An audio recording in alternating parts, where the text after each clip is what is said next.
Hi, this is Simon Chan and welcome to my network marketing training. Members of my coaching mastermind groups can ask me questions on a weekly basis.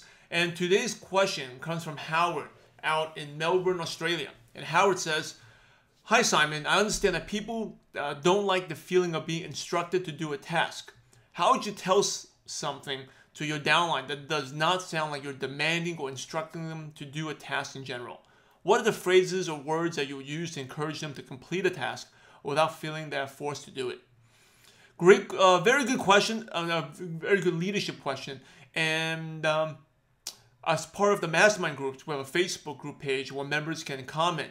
And Binks replied, Binks from Davao in the Philippines, your reply is excellent, and I'm going to post it down here so everyone can see. Binks, I mean, obviously I can tell you're very experienced in network marketing. You've had experience before, good leadership. And so I'm not going to repeat what Binks said, but it's very, very good advice about empowerment, coaching, personal accountability. Excellent reply. And thank you, Binks. And I'm just going to add to what Binks says. I'll just read below what he wrote. I'm going to add a couple of things. And that is, number one, when you're telling your downlines to do it, no one likes to be told, right? They like to be, again, if I tell, it's like a salesperson. You're basically selling the downline to do something.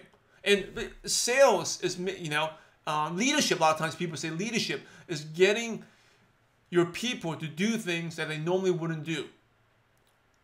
But it helps them, right?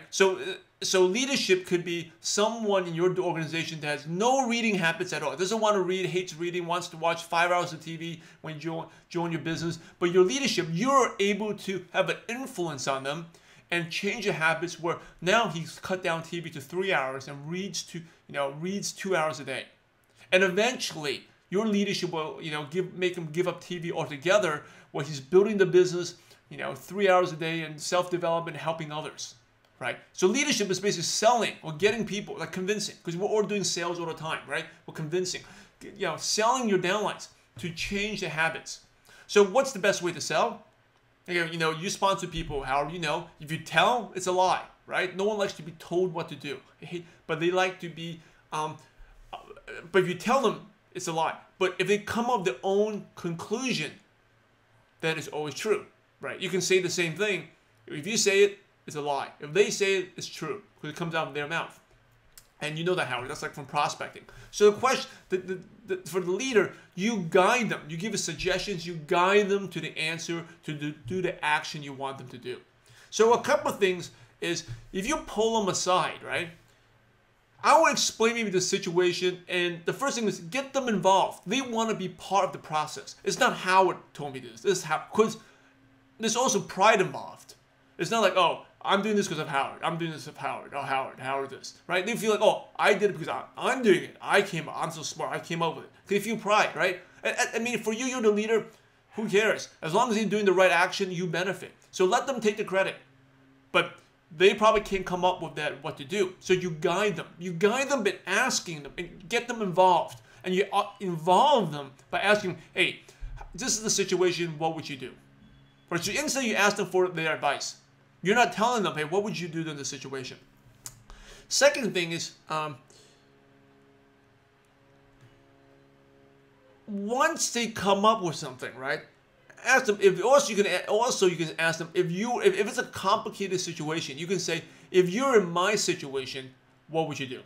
Right? Put them in your. So just say, I mean, if it's like a training thing, it's easy. But if it's like a more complicated leadership situation with team dynamics, emotional things going on, put them in your shoes. So, for example, if I was talking to you, Howard, with my situation, my team right now, they have a disagreement. People are, not showing up for the meetings.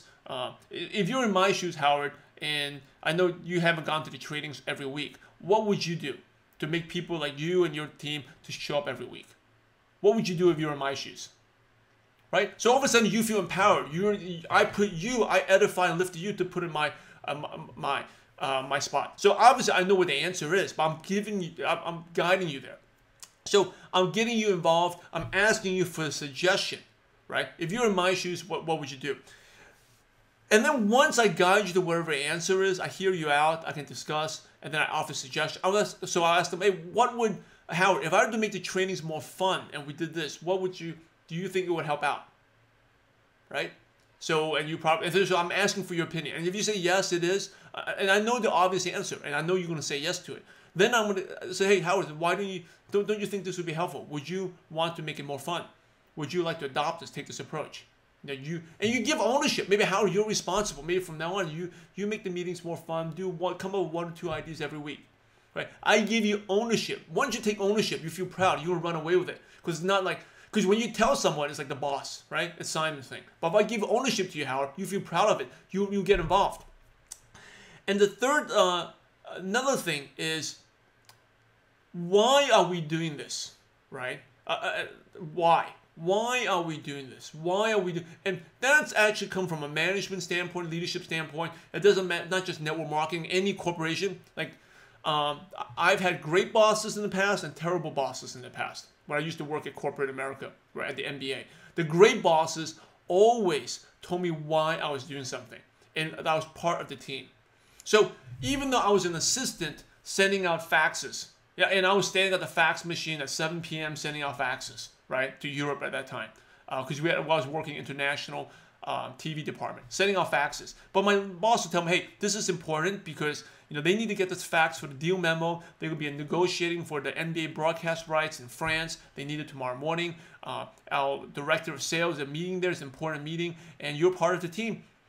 They wouldn't be able to do this. We wouldn't be able to have NBA games on France if we didn't have if we didn't have this team together. Because the fax don't get it. If they don't get the fax, they won't be able to get the terms, and then the negotiations won't take place. And a lot of basketball fans in France actually may not even see basketball for a while. So we need to get this deal done. But you're a big part of the team. We just took the time to, John took all the time to put this together. Can you make sure this gets to the right person in this company?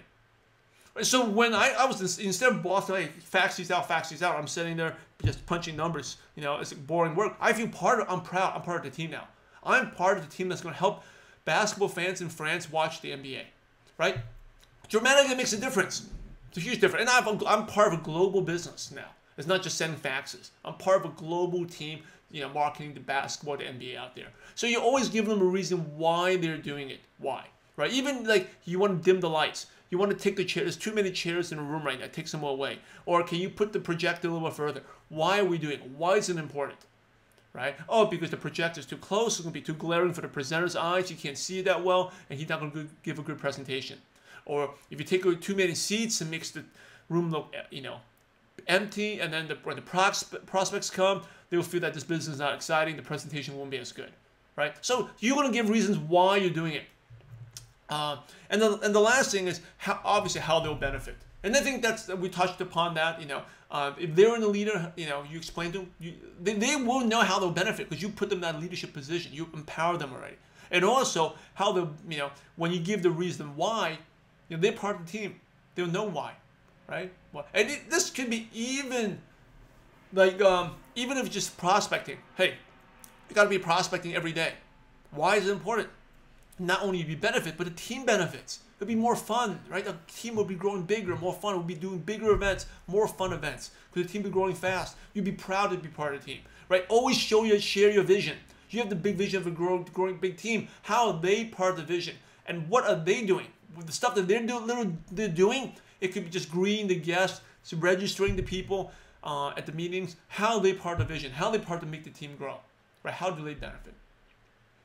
All right, so that's it's a good leadership question you asked, and it comes from experience and just working with people more. And I used to be very simple, just directing, telling people, and I realized it doesn't work. But when you make people empower them, right, give them a chance to lead, give them a chance to come up with the answer, and make them feel part of the team, let them know why it's important. You find people wanting to do things instead of you have to worrying about them not doing it. All right, Howard, hope that helps. And for everyone else, thank you for watching my training. I'll see you guys next time. Take care.